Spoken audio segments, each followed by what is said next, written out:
Hello and welcome to New Frontiers on CCTV International. I'm Ji Xiaojun in Beijing. And today we'll continue the fascinating story of one of the most famous forms of traditional opera in China, Kunqu opera.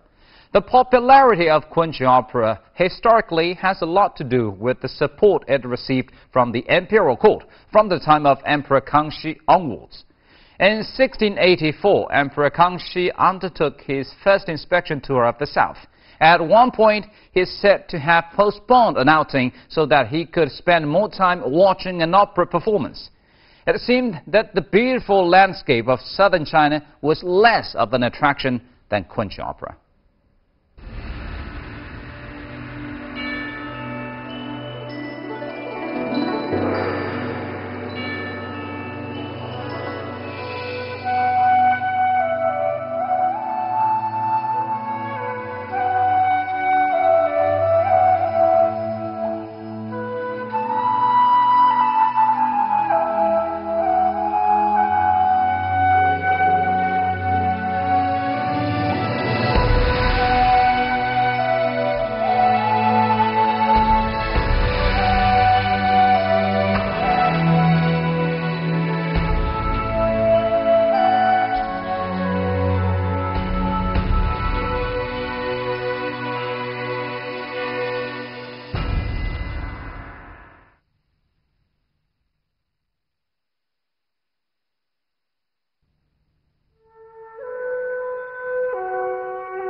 In the several hundred years after it was built during the reign of Emperor Zhengde of the Ming dynasty, Zhuojiang Garden in Suzhou changed hands many times. By the time of Emperor Kangxi of the Qing dynasty, the garden had become the property of the emperor, and so when he came to Suzhou on an inspection tour in 1684, the 23rd year of his reign, he used the garden as his temporary residence.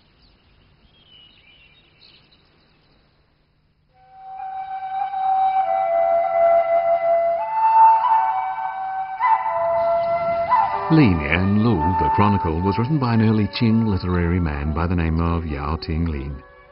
On the afternoon of the 26th of the 12th month of that year, Emperor Kangxi arrived at his garden, and after sitting in it for a while, he hastened to the family of Qi Guoqian, the official in charge of Suzhou's silk trade.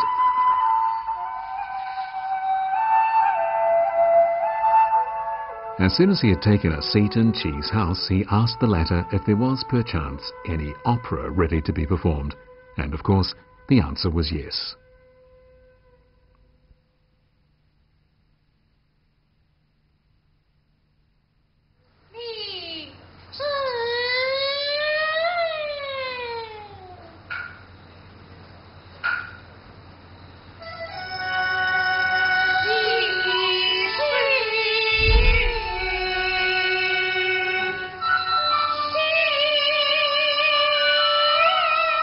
Qi saw it as his duty to please the emperor by having some opera ready, and after dinner the emperor spent the entire evening enjoying some 20 or so opera highlights.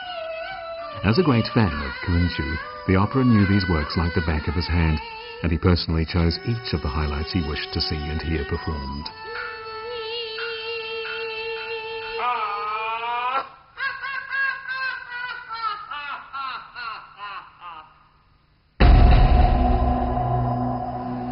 Today, Qi's former residence is number 10 middle school in Suzhou municipality. But during the time of Emperor Kangxi, Qi also worked here. One of his duties was to select the best Kunqu performers and send them to Nanfu, the department in charge of royal entertainment, in Beijing.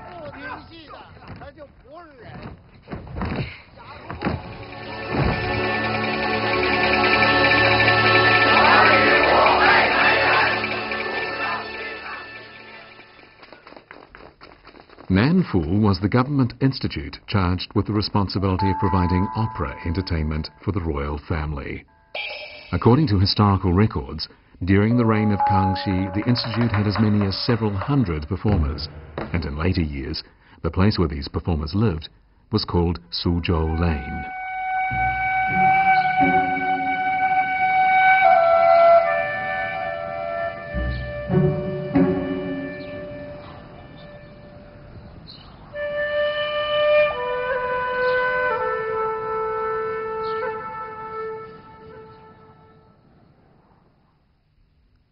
The inspection tour of 1684 was the emperor's first undertaken in the south.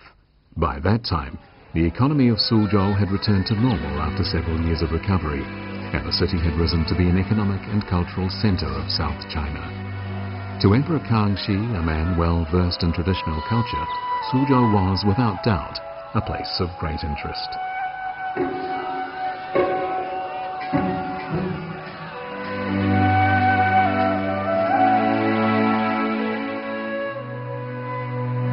Such was the emperor's love of Kunqu opera that he postponed an outing planned for the next morning so he could spend more time watching operatic performances. To him, compared with the world on stage, the beautiful landscapes of South China were less of an attraction.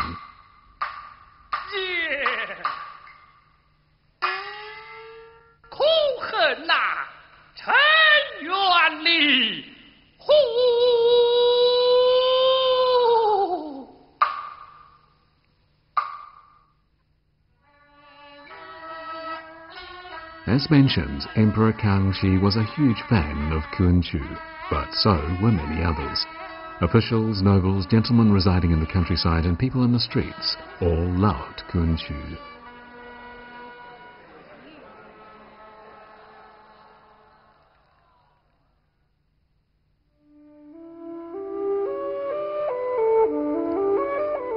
Interestingly, both the emperor on the throne and the general populace of Suzhou city preferred opera highlights to complete operas.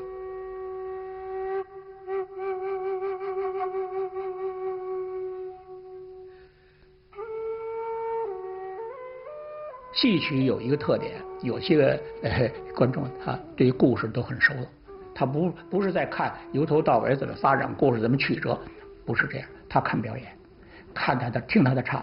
看他的表演，但是在这一折戏里头，就表演确实充分的有发挥，就是有他那个艺术魅力。年代久远了以后呢，就是有一些个折子戏就成为昆曲的这个主要的演出剧目了。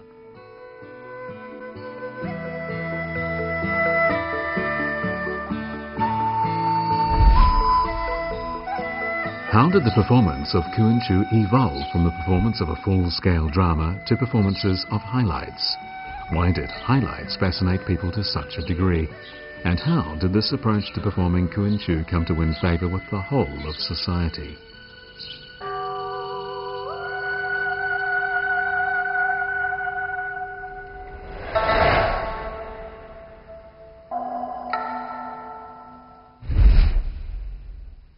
Inside the Suzhou Kunqu Museum, we can see librettos by Qing Dynasty dramatist Li Yu, and they have titles like Destined for a Happy Marriage, The Kite's Era, and Flatfish.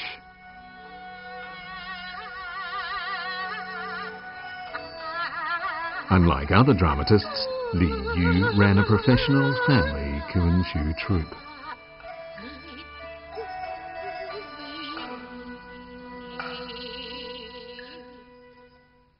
他一个偶然的机会呢，认识了两个漂亮的女子，他就把她们成为那两个漂亮女子，一个姓乔，一个姓王，把她们成为自己的小老婆。而这两个人都特漂亮，而特会演戏，他就借这个机会呢，他就组织了一个戏班，再搭一些其他的女子，他就让这个戏班呢，排了自己的戏，也排别人的戏。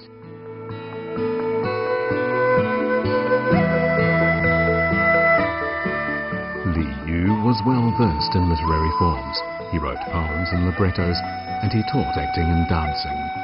His family troupe toured from place to place, and eventually it became a professional troupe rather than just a family one. 那么他在演出时候呢，他就要非常讲究了，怎么样把戏演的紧凑，怎么样既有悲剧又有喜剧，既有冷场又有日常，有文戏还有武打，对吧？怎么样化妆，那他都很有讲究。他留下了一部理论著作，就《闲情偶记》。 Li Yu's is the earliest documented professional Kunqu troupe.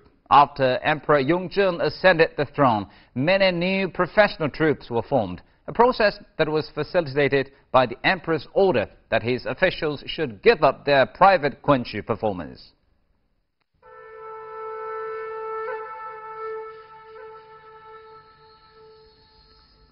Emperor Yongzheng was quite unlike his predecessors in that the only thing he was concerned about was state power.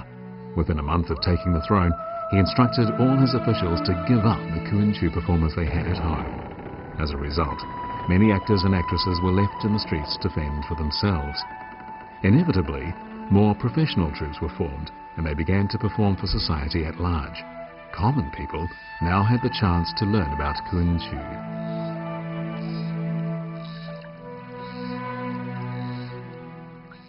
那时候称为呢苏州城里的从事这个行业的有几千人，都去从事这个行业，因为这个穷人家的孩子无以为生，就把他送去学戏吧，学了戏可以唱，那时候唱戏很可以过好日子。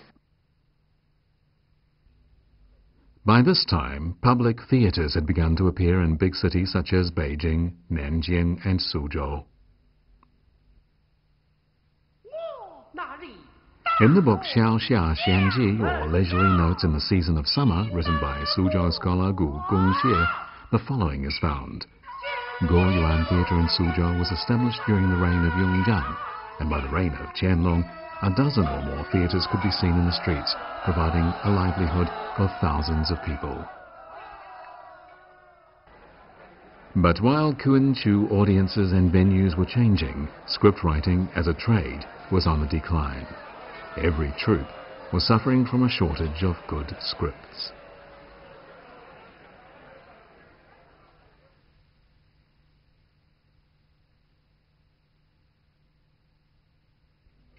Unlike Kunqu performers retained by family troupes, those in theatres were under economic pressure.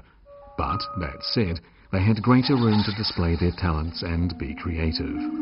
To meet the change of clientele, highlights were crafted, and these proved immensely popular.